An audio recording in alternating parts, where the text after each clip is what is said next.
Trading places. Hi, I'm Tim Uggan. I'm a diver here at Underwater World, and today I'm going to be trading places with Quintanilla.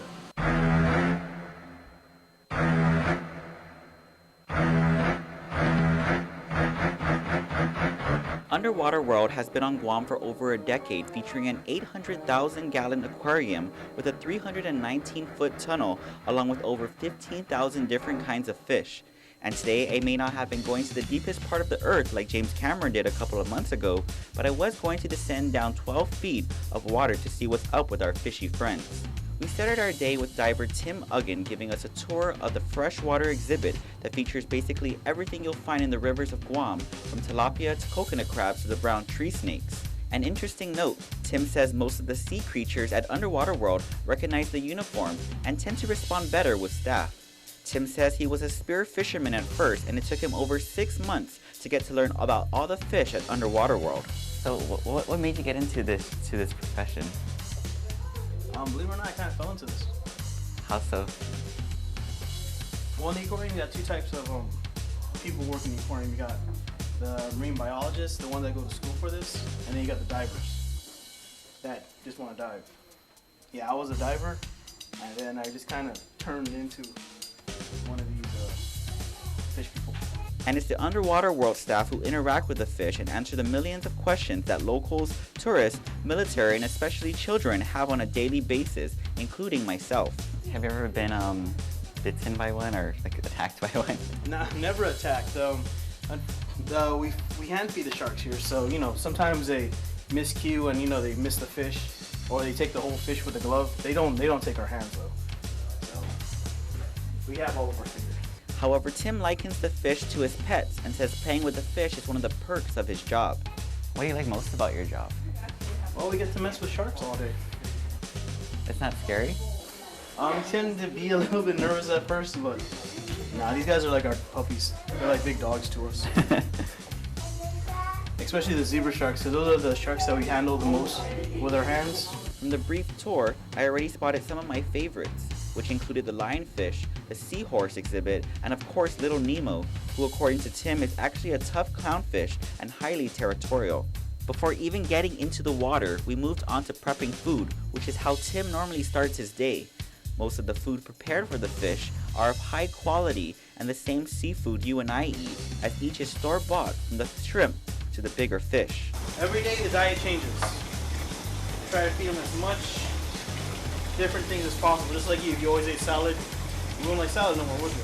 By the looks of it, these fish were spoiled, but I believe that they have every reason to be, as they represent the best of what's out there in Guam's waters. Before we actually put you down into, it's only about 12 feet, but we want to make sure that you have the basic skills in the water.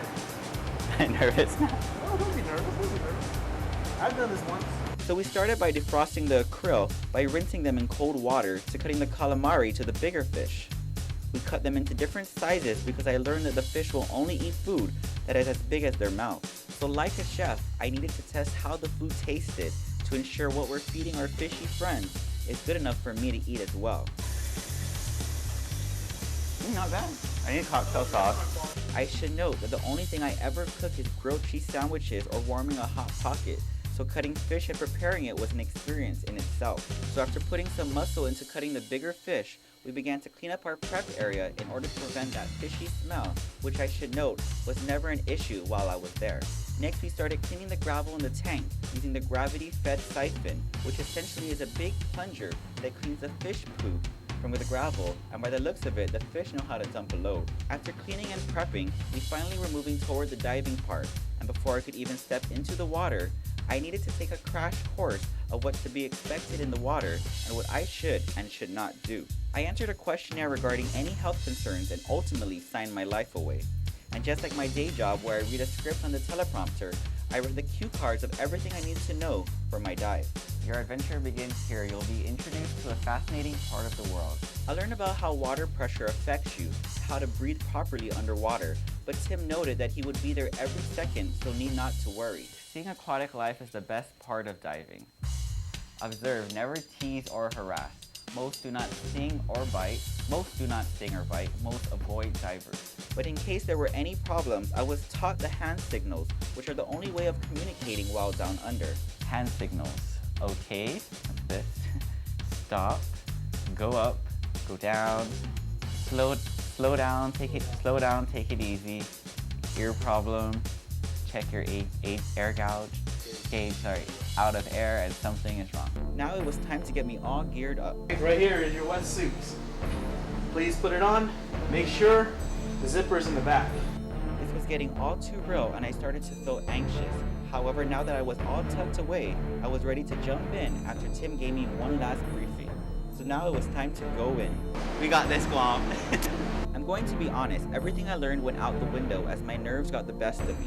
My other open water scuba instructor, David Jenkins, then helped me get used to the gear and practice breathing. We practiced using the regulator to clearing our masks should we get any water in them. I suddenly became all paranoid and panicked, coming up every 5 seconds to ask a question. After overcoming my nerves and taking some time to get used to the breathing, I started swimming above the surface, and just like James Cameron, I felt a rush coming over me knowing I was going to descend to the bottom. I have to tell you, even though it was only 12 feet down, it was a surreal experience just being in the water. Tim then began feeding the animals, which brought the whole gang from the sharks to the turtles. Tim wasn't kidding when he said the fish are just like pets. He even held one like a baby and started petting its stomach. Although my breathing and the thousands of bubbles coming out of me would indicate otherwise, I wasn't scared, I was more excited rather. At one point, a shark even hit me in the face.